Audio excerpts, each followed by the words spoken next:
Hello நண்பா, எல்லாரும் எப்படி இருக்கீங்க? நல்லா இருப்பீங்க நம்புறேன். அண்ட் இன்றைக்கி நம்ம வீடியோவில் வந்து பார்த்தீங்க அப்படின்னா இந்த புது டெஸ்டினி ப்ரைம் 2024 எடிஷன். இது எப்படி நான் 2024 எடிஷன் அப்படின்னு சொல்கிறேன்னா, இதுக்கு முன்னாடியே 23யோட லாஸ்ட் எண்ட்லேயே வந்து பார்த்திங்கன்னா இந்த ப்ரைம் அப்படிங்கிற எடிஷன் வந்து பார்த்திங்கன்னா டெஸ்டினி அந்த சீரீஸில் வந்து லான்ச் பண்ணியிருந்தாங்க. இதுக்கு முன்னாடி எல்லாருக்குமே தெரியும் ஹீரோ டெஸ்டினியை பொறுத்த வரைக்கும் ஃபர்ஸ்ட் ஆஃப் ஆல் இது ஒரு 125cc ஸ்கூட்டர். இதுக்கு முன்னாடி 110 இருந்தது. அதுக்கப்புறம் BS6 கன்வெர்ட் பண்ணும்போது இது வந்து பார்த்திங்கன்னா நமக்கு 125cc கன்வெர்ட் பண்ணாங்க.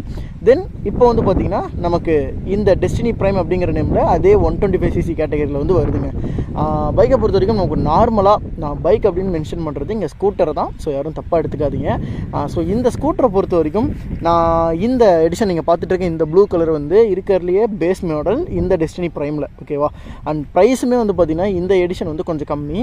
இதுக்கு முன்னாடி இந்த டெஸ்டினிக்கும் இந்த மாடலுக்கும் வந்து வித்தியாசங்கள் என்னென்ன அப்படின்னு பார்த்தீங்கன்னா, இதுக்கு முன்னாடி ஒரே ஒரு டெஸ்டினி மாடல் வந்து விட்டுருந்தாங்க. எப்படி நம்ம இந்த ப்ளஷர்லாம் வந்து பார்த்திங்கன்னா நமக்கு ஒரு 4-5 எடிஷன்ஸ் இருக்குங்க, பேஸ் எடிஷன்ஸு. ஸோ அதுலேயே வந்து பார்த்திங்கன்னா LED லைட் வந்த மாடல்.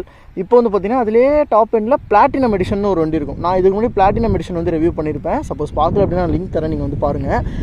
இந்த எடிஷனை பொறுத்த வரைக்கும் இது வந்து பேசிக் அப்படின்றப்ப இதில் வந்து பிரேக்ஸை பொறுத்த வரைக்கும் நார்மலான ட்ரம் பிரேக்ஸ் வரும், அலாய் வீல்ஸ் வராது. ஸோ நார்மலான அந்த ட்ரம் பிரேக் சிஸ்டம் தான் வரும். அந்த மவுல்ட் இந்த மாதிரியான ஒரு அலாய் அந்த வீல் செட்டப் வந்து வரும். மற்றபடி உங்களுக்கு நார்மலாக இதில் LED கான்செப்ட் கிடையாது, அதாவது LED லைட்ஸ் வந்து கிடையாது. ஸோ ஹெட்லைட் வந்து நமக்கு ஹாலஜன் பல்ப் வந்து கொடுத்துருப்பாங்க. DRLs வந்து நமக்கு LED தாங்க. அண்ட் ரியர் லைட்ஸும் பேசிக்காக ரெண்டு வண்டியிலுமே வந்து பார்த்திங்கன்னா லைட்ஸ் தான். மெயினாக ஒரு மாற்றம் என்ன அப்படின்னா, இதுக்கும் இதோடைய ஹை அண்ட் வேரியண்ட்டுக்கு இருக்கக்கூடிய வித்தியாசங்கள் என்னென்ன அப்படின்னா, அந்த அலாய் வீல், டிஸ்க் பிரேக்கு, தென் அதுக்கப்புறமேட்டு ஃப்ரண்ட்டோட ஹெட்லைட் வந்து LEDஸில் வரும். இது மட்டும்தான் மாற்றம். ஸோ இந்த வண்டியை பொறுத்த வரைக்கும் ஃபுல்லாகவே பேசிக். பட் பேசிக்காக இருந்தாலுமே வண்டி பார்க்குறதுக்கு அவ்வளோ அட்டகாசமாக இருக்கும். ஸோ நீங்கள் அதெல்லாம் பார்த்துக்கிட்டு இருக்கீங்க. லுக் எப்படி இருக்குது அப்படின்றத நீங்கள் வந்து கமெண்ட் பண்ணுங்கள். அண்ட் மேக்ஸிமம் நம்ம சேனலை பொறுத்த வரைக்கும் நம்ம என்ன ஓரியன்டாக பண்ணுவோன்னா, வண்டியோடைய லுக்கு. புதுசாக ஒரு வண்டி லான்ச் பண்ணுறான்னா இந்த வீடியோ பொறுத்த வரைக்கும் இந்த வண்டியோட லுக்ஸ் எந்த மாதிரி இருக்குது அப்படின்ட்டு இதே பைக்குமே வந்து பார்த்திங்கன்னா நம்ம ரோட்டில் ஓட்டி பார்த்து என்னோட ஃபீல் என்னவோ அது உங்களுக்கு வந்து நான் சொல்லுவேன். அண்ட் இந்த வண்டியோட ஒரு ஃபுல் அண்ட் ஃபுல் ஒரு ஃபியூச்சர் அண்ட் ஸ்பெசிஃபிகேஷன்ஸ் வீடியோ, சரிங்களா? ஸோ ஸ்பெசிஃபிகேஷன்ஸ் அப்படின்றப்ப நான் அந்த ஃபுல்லாக பேப்பர் சைடில் நான் வந்து போக விரும்பல. பேப்பர் சைடுனா வண்டியோட வெயிட் இவ்வளோ, சைஸ் இவ்வளோ, அந்த இதெல்லாம் நான் பண்ணல. நான் பார்த்ததை வச்சு உங்களுக்கு சொல்கிறேங்க, சரிங்களா? ஸோ பவரை பற்றி கண்டிப்பாக நம்ம பேசி தான் ஆகணும். பவரை பொறுத்த வரைக்கும் டெஸ்டினி வந்து பார்த்திங்கன்னா ஆல்மோஸ்ட் நமக்கு வந்து பார்த்திங்கன்னா என்ஜின் வைஸ் ஒரு 125cc engine. Power and dark அப்படின்னு நீங்கள் பார்க்குறப்போ 9 bhp ப்ரொடியூஸ் பண்ணுது, 10.3 Nm ஆஃப் டார்க் வந்து ப்ரொடியூஸ் பண்ணுது. இதை வந்து மற்ற 125cc நீங்கள் கம்பேர் பண்ணும்போது நமக்கு ஒரு டீசெண்டான பவர், ரொம்ப ஹை பவர்லாம் கிடையாது. ஏன்னா இதோட கேட்டகரிஸ் அண்ட் இதோட காம்படிட்டர்ஸை நம்ம பார்க்குறப்போ நமக்கு வந்து பார்த்திங்கன்னா ஆக்டிவா வந்து 125 வரும். தென் அதுக்கப்புறமேட்டு ஆக்டிவா 110 இதோட ப்ரைஸ் ரேஞ்சை கம்பேர் பண்ணும்போது நமக்கு வந்து வரும். ஸோ ரேஸ் ZR வந்துருக்கு 125cc. தென் அதுக்கப்புறம் வந்து பார்த்திங்கன்னா நம்ம வந்து 125cc ஸ்கூட்டர்ஸான ஜூபிட்டர் 125 இருக்கும் நமக்கு வந்து. தென் இப்போ நம்ம TVS சைடில் இருக்கக்கூடிய என்டார்க் 125. ஸோ என்டார்க் இதோட காம்படிட் வரலைனாலும் 125cc கேட்டகரியில் தான் வருது. தென் அதுக்கப்புறம் பார்த்திங்கன்னா ஆக்சஸ் 125. தென் ஜூபிட்டர்லேயே இன்னொரு மாடல் வந்து பார்த்திங்கன்னா ஹை அண்ட் மாடலாக வந்து கொடுத்துருக்காங்க. ஸோ இந்த மாதிரி நிறையா மாடல்ஸ் வந்து பார்த்திங்கன்னா இதோட காம்படிட்டராக வருது. பட் அதெல்லாம் கம்பேர் பண்ணும்போது இந்த பைக்குக்கும் அந்த ஸ்கூட்டர்ஸ்க்கும் இருக்கக்கூடிய ஒரு வித்தியாசம் என்ன அப்படின்னு பார்த்திங்கன்னா ப்ரைஸ்.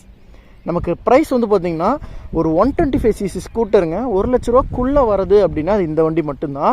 ஏன்னா நீங்கள் எந்த ஒரு 125cc ஸ்கூட்டர் மார்க்கெட்டில் நீங்கள் எடுத்துட்டாலுமே இன்றைக்கி 1,05,000 6,000 அந்த ரேஞ்ச் வந்து வருது. ஸோ அதுக்காக தான் இந்த ப்ரைம் அப்படிங்கிற இந்த எடிஷன் வந்து பார்த்திங்கன்னா ஹீரோ லான்ச் பண்ணியிருக்காங்க. ஸோ இது வந்து ஒரு 110 ரேட்டில் இருக்கக்கூடிய ஸ்கூட்டர்ஸோட காம்படிட் பண்ணுது. இன்றைக்கி ஆக்டிவாவோட ஆன்ரோட் ப்ரைஸ் வந்து பார்த்திங்கன்னா அப்ராக்சிமேட்லி எங்கள் ஏரியாவில் 1,06,000 ரூபா வருது நார்மல் வேரியண்ட்டு. அந்த வண்டியில் இருக்க அதே விஷயங்கள் தான் இதுலேயும் இருக்குது. மைலேஜ் முதற்கொண்டு, என்ஜின் முதற்கொண்டு எல்லாமே சேம் தான், சிமிலர். பட் நமக்கு இருந்தாலும் இந்த வண்டியில் இருக்கக்கூடிய அதே ஃபீச்சர்ஸ். பட் ஆனால் 110cc என்னதான் இருந்தாலும் அந்த நேம் பிராண்டிங் ஆக்டிவா அப்படிங்கிறனால 1,06,000 rupees வருது. இதுதான் நான் சொல்கிற வித்தியாசம். ஆனால் இந்த வண்டியோட ப்ரைஸ் வந்து பார்த்திங்கன்னா 98 and 99,000 அந்த ரேஞ்சில் வருது. பேஸ் அப்பான் நீங்கள் எடிஷன்ஸ் இதிலே வந்து டாப் அண்ட் எடிஷன் எடுத்திங்கன்னா அதுவும் 1 lakh மேலே வருது. நான் இப்போ காமிச்சிட்ருக்கேன் இந்த பேஸ் எடிஷன் வந்து பார்த்திங்கன்னா நான் சொல்கிற இந்த ப்ரைஸ் வந்து வருது, ஓகேங்களா? மைலேஜ் ஆஸ்பெக்ட்ஸில் பார்க்கும்போது நமக்கு இந்த டெஸ்டினி வந்து பார்த்திங்கன்னா ஒரு 45லேருந்து 50 அந்த ரேஞ்சில் வந்து உங்களுக்கு இருக்கும். ஸோ நம்ம எப்படி ஓட்டுறோம் அப்படி depend upon riding style. So but இருந்தாலும் கிளைம்டு மைலேஜ் அப்படின்னு பார்க்குறப்ப 45 to 50 அப்படிங்கிறது தாராளமாக கிடைக்கிது அப்படின்னு சொல்கிறாங்க. இது எல்லாமே 110cc ஸ்கூட்டருமே இவ்வளோ தான் மைலேஜ் வரும். பட் இந்த வண்டி கொஞ்சம் 125 இருந்தாலும் இந்த அளவுக்கு ஒரு மைலேஜ் கொடுக்கறது ஒரு நல்ல விஷயமா இருக்குது. டயர்ஸ் எல்லாம் பற்றி பார்த்தீங்க அப்படின்னா ஃப்ரண்ட்டில் பொறுத்த வரைக்கும் நமக்கு டியூப்லெஸ் டயர்ஸ் தான் கொடுத்துருக்காங்க C8. ஸோ சைஸஸ் வைஸ் பார்த்தீங்கன்னா நமக்கு டயரோட சைஸ் வந்து கிட்டத்தட்ட ஸோ நீங்கள் பார்த்தீங்கன்னா தெரியும் நமக்கு 90/90 செக்ஷன் 10 இன்ச்சஸ் வீல் சைஸ் வந்து கொடுத்துருக்காங்க. இதுக்கு முன்னாடி இந்த டாப் எண்ட் எடிஷனில் வந்து 12 இன்ச் வீல்ஸு, இதில் மட்டும் 10 ரியர்லேயுமே. ஃப்ரண்ட்டில் வந்து பார்த்தீங்கன்னா 90/100, ரியரில் வந்து பார்த்தீங்கன்னா 100/90. கொஞ்சம் பெரிய டயர் ரியரில் வரும், ஆர் சிமிலர் டு 90/100 நீங்கள் வந்து போட்டுக்கலாம். இது எந்த ஒரு வித்தியாசங்களும் கிடையாது. ஸோ அந்த மாதிரி டயர்ஸ் வந்து கொடுத்துருக்காங்க. Telescopic suspension. டெலிஸ்கோபிக்ஸ் அப்படிங்கிறப்போ நமக்கு இந்த விஷயத்தில் அவங்க காஸ்ட் கட்டிங் பண்ணலை. இது ஒரு நல்ல விஷயமா எனக்கு படுது. ஸோ டெலிஸ்கோபிக் சஸ்பென்ஷன் தான் கொஞ்சம் நான் ஓட்டிட்டு தானே வந்து இவ்வளோ தூரம். ஸோ நல்லா இருக்குங்க. சீரியஸ்லி ரோட்டுக்கும் சரி ஆஃப் ரோடுக்கும் சரி கொஞ்சம் நல்லாவே வண்டி நல்லா இருக்குது ஓட்டுறப்போ. லைட்ஸை பொறுத்த வரைக்கும் நமக்கு ஹாலஜன் லைட்ஸ் தான். இதில் வந்து எல்இடிஸ் ஆப்ஷன்ஸ் இருக்குது, பட் இந்த வண்டியில் வந்து கிடையாது. அண்ட் ஹீரோவோட மோனோகிராம் லோகோ வந்து கொடுத்துருக்காங்க. அண்ட் இங்கே நீங்கள் வந்து பார்த்தீங்கன்னா ஸோ நான் உங்களுக்கு பிரைட்னஸ் கம்மி பண்ணி காட்டுறேன். ஸோ டிஆர்எல் தெரியுதுங்களா? ஸோ டிஆர்எல் வந்து பார்த்தீங்கன்னா எரிஞ்சிட்ருக்கு இப்போது. நல்லாயிருக்கு பார்க்குறப்ப, இந்த ஸ்டைலோட லுக்கு நல்லா இருக்குது. ஆக்சுவலாக டிஆர்எல் ப்ளேஸ் பண்ணியிருக்க விதம் அருமையாக இருக்குது. கீழே வந்து பார்த்திங்கன்னா ஒரு க்ரோம் டிசைன் வந்து கொடுத்துருக்காங்க. நல்லா கிளாஸ் மாதிரி இருக்குது, என் கையே நல்லா தெரியுது, அந்தளவுக்கு நல்லா இருக்குது க்ரோம். அண்ட் இங்கேயுமே ஒரு சின்ன க்ரோம் யூனிட் இருக்குது. டெஸ்டினி ப்ரைம் அப்படின்ற ஒரு நேம் வந்து பார்த்திங்கன்னா மென்ஷன் பண்ணியிருக்காங்க. ஸோ எக்ஸாஸ்ட்டை பொறுத்த வரைக்கும் நமக்கு நல்லாவே இருக்குது. அதாவது கொஞ்சம் அந்த குடுகுடுப்பு சவுண்டு வந்து வருது லைட்டாக நீங்கள் ஓட்டும்போது. பட் நல்ல ஒரு ஃபீல் வண்டி ஓட்டுறப்போ. டேங்க்கோட சைஸ் கெப்பாசிட்டி அப்படின்னு பார்க்குறப்போ இந்த வண்டி பொறுத்த வரைக்கும் 5 லிட்டர் டேங்க் கெப்பாசிட்டி தான். 1.8 லிட்டர்ஸ் வந்து பார்த்திங்கன்னா உங்களுக்கு ரிசர்வ் கெப்பாசிட்டி வருது. ஸோ ஓரளவுக்கு ஒரு டீசெண்டான ஒரு மைலேஜ் அண்ட் டீசெண்டான டேங்க் கெப்பாசிட்டி வந்து ஒரு scooter. Programmed fuel injections front and back ரெண்டுலேயுமே வந்து பார்த்திங்கன்னா நமக்கு ட்ரம் பிரேக்ஸ் தான். டிஸ்க் பிரேக் ஆப்ஷன் வந்து கிடையாது. அந்த அலாய் வீல் ஆப்ஷனுமே இந்த பர்டிகுலர் மாடலில் நான் வச்சுருக்க வண்டியில் வந்து இல்லை. சரிங்களா? அப்படியே நம்ம ஃப்ரண்ட்டோட லுக்ஸ்க்கெலாம் வந்து பார்த்துக்கலாம். கீஸ்லேருந்து ஆரம்பிச்சிடுறேன். ஸோ கீயை பொறுத்த வரைக்கும் ஸோ இதுதான் நம்ம கீ. ஸோ நமக்கு ஹீரோவோட அந்த பழைய மேஸ்ட்ரோ அந்த இதுக்கெலாம் இந்த கீ தான் இருக்கும். அதுதான் கொடுத்துருக்காங்க. ஒரு மல்டி யூனிட்டுங்க. மல்டி யூனிட்ன்றப்போ நமக்கு வந்து புஷ் லாக் அந்த இது கொடுத்துருக்காங்க. சீட் ஓப்பன், நீங்கள் அப்படியே இதை வந்து திருவினீங்கன்னா சீட் ஓப்பன் ஆகும். லைட்டாக அழுத்தி திருவினீங்கன்னா ஃபியூல் ஓப்பன் ஆகும். அந்த ஆப்ரேஷன்ஸ்லாம் வந்து பண்ணி காட்டுறேன். லாக் ஆன் எல்லாமே ஒரு இன்டகிரேட்டாக கொடுத்துருக்காங்க. ஸோ ரொம்ப ஈஸியாக இருக்கும். தென் கன்சோல் வந்து பார்த்துருவோம். ஸோ கீ ஆன் பண்ணிடலாம்.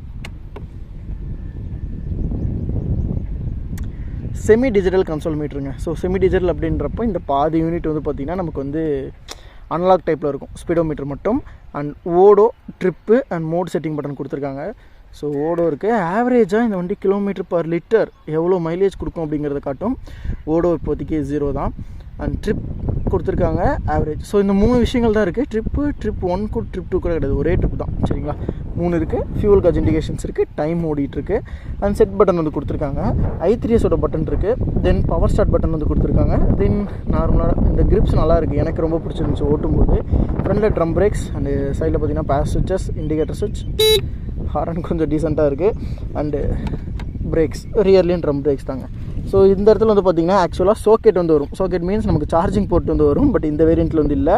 அண்ட் இங்கே வந்து பார்த்திங்கன்னா நம்ம கிளிப் கொடுத்துருக்காங்க பேக் மாட்டிக்கிறதுக்கு. ஸோ ஃப்ரண்ட்டை பொறுத்த வரைக்கும் ரொம்பவே சிம்பிள். இந்த வண்டியோட காஸ்ட் கட்டிங் தேவையில்லாத எந்த ஃபியூச்சர்ஸுமே கிடையாது. அண்ட் எலக்ட்ரானிக் ஃபியூச்சர்ஸ் மேக்ஸிமம் இந்த வண்டியில் கிடையாது. ஸோ நிறைய பேர் வந்து எனக்கு எலக்ட்ரானிக்ஸ் விருப்பம் இல்லை ப்ரோ, வண்டி ஓரளவுக்கு நல்ல வண்டியாக இருந்தால் போதும்னு நினைக்கிறவங்களுக்கு கண்டிப்பாக இந்த வண்டி ஒரு நல்ல ஆப்ஷன் இருக்கும்.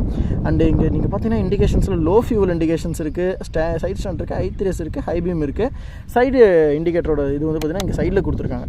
ஸோ உங்களுக்கு அது ப்ளேஸ் பண்ணியிருக்கிறதே வந்து பார்த்திங்கன்னா கொஞ்சம் நல்லா இருக்குது. ஒரு மாதிரி இன்டெகிரேட்டாக இதுக்குள்ளே கொடுக்காம தனியாக கொடுத்துருக்கிறது. அதே மாதிரி இந்த பக்கம் இருக்கிறது இங்கே இருக்குது. ஸோ நல்லா இருக்குது பார்க்குறப்போ. ஹீரோவோட லோகோ வந்து கொடுத்துருக்காங்க, அதை நான் மிஸ் பண்ணிட்டேன், அதான் சொல்லிட்டேன். ஸோ இந்த மாதிரி ஓவராலாக கொஞ்சம் பேசிக்கான ஃபியூச்சர்ஸ் என்ன தேவையோ அதை கொடுத்துருக்காங்க, அது நல்லாயிருக்கு. ஸோ நம்ம இப்போது சீட்டை வந்து ஓப்பன் பண்ணி பார்த்துடலாம். பூட் ஸ்பேஸ் எப்படி இருக்குன்னு நான் சொன்ன மாதிரி ஆப்ரேஷன்ஸ் தான் லைட்டாக திருவினிங்கன்னா நமக்கு சீட் ஓப்பன். ரொம்ப பெரிய ஸ்பேஸ் கிடையாதுங்க. பிளாஸ்டிக்ஸ் என்ஜின் வந்து இதுக்கு அடியில் வருது. அண்டு இங்கே வந்து பார்த்திங்கன்னா லைட்டோட சுவிட்ச் இருக்குது. இங்கே பார்த்தீங்கன்னா தெரியுதா, இது சென்சாரில் தான் ஒர்க் ஆகும். பிரைட்னஸ் கம்மி பண்ணி பார்க்குறேன். ஆனில் இருக்கா, ஆஃப். ஸோ இந்த பழைய டைப் ரொம்ப நாள் ஆச்சு ஹீரோக்கிட்ட இதை பார்த்து, பட் இப்போ வருது. அண்ட் உள்ளே வந்து பார்த்திங்கன்னா யூஎஸ்பி சார்ஜிங் போட்டு கொடுத்துருக்காங்க. ஸோ அடியில் வந்து நீங்கள் சார்ஜ் பண்ணிக்கலாம். ஆக்சுவலாக வெளியில் வர யூனிட்டாகவும் நீங்கள் எடுத்துக்கலாம். பட் இங்கே வந்து போனட்டில் கொடுத்துருக்காங்க. நல்ல விஷயம். ஆக்சுவலாக நான் மிஸ் பண்ணிட்டாங்கன்னு நினச்சேன், இதில் கொடுத்துருக்காங்க. I'm sorry. அண்டு இந்த இடத்துல வந்து பார்த்திங்கன்னா சீட்டை பொறுத்த வரைக்கும் ஒரு ஹெல்மெட் வச்சுக்கலாங்க. ஏன்னா இங்கே பாருங்கள் உள்ள குழியாக வருது இந்த இடம். அப்படி பார்க்குறப்ப ஹெல்மெட் வைக்கலாம், நல்லாவே இருக்கும். குட்டி ஸ்பேஸ், குட்டி ஹெல்மெட் வச்சுக்கலாம், ஒரு பேக்கெல்லாம் வச்சுக்கலாம். அந்த அளவுக்கு டீசெண்டாக கொடுத்துருக்காங்க. பெட்ரோல் ஓப்பன் பண்ணி பார்க்கலாம். பெட்ரோலோட ஆப்ரேஷன்ஸ் நீங்கள் இந்த பக்கம் திருவணும் மாதிரி அந்த பக்கம் திருவணும்.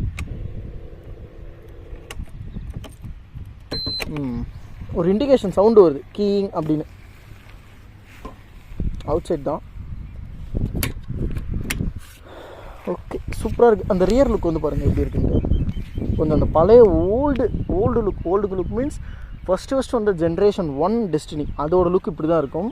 நல்லா இருக்குது பார்க்குறதுக்கு. ஸோ ஃபைனலி இந்த வண்டியோட ஓவராலான ஒரு ஃபியூச்சர்ஸ் ஸ்பெசிஃபிகேஷன்ஸ் வாக் அரவுண்ட் நீங்கள் வந்து பார்த்துட்டீங்க. கீழே வந்து பார்த்தீங்கன்னா E20 ப்ரோ இது ரன் ஆகுதான்னு கேட்டிங்கன்னா ஸ்டிக்கர் ஒட்டியிருக்காங்க பார்த்தீங்களா. இந்த வண்டியை பொறுத்த வரைக்கும் E20 தான். ஸோ நான் எடுத்துகிட்டு இருக்க இந்த 2024 எடிஷன் இது வந்து ப்ரைம் எடிஷன். பட் இந்த மாடல் வந்து இப்போ லான்ச் ஆகலை. ஆக்சுவலாக 23 எண்ட்லேயே லான்ச் ஆகிடுச்சு. என்ன தான் இருந்தாலும் வண்டி வந்தது இன்றைக்கி தான். ஓகேங்களா. ஸோ அதனால் நான் உங்களுக்கு வந்து வீடியோ அப்டேட் பண்ணுறது. ஸோ நீங்கள் இந்த ஸ்கூட்டரை பற்றி என்ன நினைக்கிறீங்க அப்படின்றத கீழே கமெண்ட் பண்ணுங்கள். ஒரு ஃபஸ்ட் இம்ப்ரெஷனாக சொல்லுங்கள். அண்ட் நம்ம வீடியோஸில் மேபி லேக்ஸ் இருக்கலாம். அண்ட் நானும் நிறைய விஷயங்கள் தப்பாக சொல்லியிருக்கலாம். ஸோ என்ன தப்பாக சொல்லியிருக்கோம், ஸோ என்ன கரெக்ட் பண்ணும் அப்படிங்கிறது நீங்கள் சொன்னீங்கன்னா நான் நெக்ஸ்ட் வீடியோவில் வந்து கரெக்ட் பண்ணிக்கிறேன். அண்ட் ஓவராலாக இந்த ஸ்கூட்டரோட ப்ரைஸ் வந்து பார்த்திங்கன்னா நான் எடுத்துகிட்டு வந்து சொன்ன மாதிரி பேஸ் வேரியண்ட். ஸோ உங்களுக்கு 99 அப்ராக்சிமேட்லி 1 லேக்குள்ளே வரக்கூடிய ஒரு ஸ்கூட்டருங்க. 125cc ஸ்கூட்டர் அதுதான் முக்கியமாக. ஏன்னா 125cc ஸ்கூட்டர் 1 லேக்குள்ளே மேக்ஸிமம் கிடையாது. ஸோ இந்த வண்டியும் ஒன் ஆஃப் த ஃபைனஸ்ட் ஒன்னு நான் சொல்லுவேன். மைலேஜை பொறுத்த வரைக்கும் 45 to 50 ஆவரேஜாக உங்களுக்கு கிடைக்கும். அதுவும் நான் உங்களுக்கு காட்டினேன் பார்த்தீங்களா அந்த டிஜிட்டல் மீட்டரில் ஆவரேஜ் பர் லிட்டர். நீங்கள் வண்டி ரன்னிங்கில் இருக்கும்போது உங்களுக்கு அதில் வந்து மாறிட்டே இருக்கும் ஃபியூவல். ஓகேங்களா. ஸோ நீங்கள் அதை கரெக்டாக பார்த்து மெயின்டைன் பண்ணி ஈக்கோவில் ஓட்டினீங்கனாலே நல்ல மைலேஜ் வந்து கிடைக்கும். நம்ம தனியாக இவ்வளோ தான் ஸ்பீடு ஓட்டணுன்றது இல்லை. இந்த வண்டியோட ஈக்கோ செட்டிங் மேபி 60 வந்து இருக்கும்னு நினைக்கிறேன். ஸோ 60 வரைக்கும் நீங்கள் தாராளமாக போகலாம். அதனால் உங்களுக்கு பிரச்சனை நல்ல மைலேஜே வரக்கூடிய வண்டி தான். ஸோ நல்லா இருக்குங்க வண்டி ஓவரால் நல்லா இருக்குது. ஸோ நீங்கள் எப்படி இருக்குது அப்படிங்கிறத கீழே கமெண்ட் பண்ணுங்கள். அண்ட் இதை தொடர்ந்து இந்த வண்டியோட டெஸ்ட் ரிவ்யூ வரும். ஸோ மறக்காமல் நம்ம சேனலுக்கு சப்ஸ்கிரைப் பண்ணி சப்போர்ட் பண்ணுங்கள். நம்ம தான் நிறைய வீடியோஸ் இந்த மாதிரி எடுக்கிறதுக்கு எனக்கு மோட்டிவேஷனாக இருக்கும். ஸோ ஓகே நண்பா, இதே மாதிரி ஒரு சூப்பரான அட்டகாசமான வீடியோட நெக்ஸ்ட் நான் வந்து உங்களை மீட் பண்ணுறேன். தேங்க்ஸ் ஃபார் வாட்சிங் நண்பா. Take care and bye.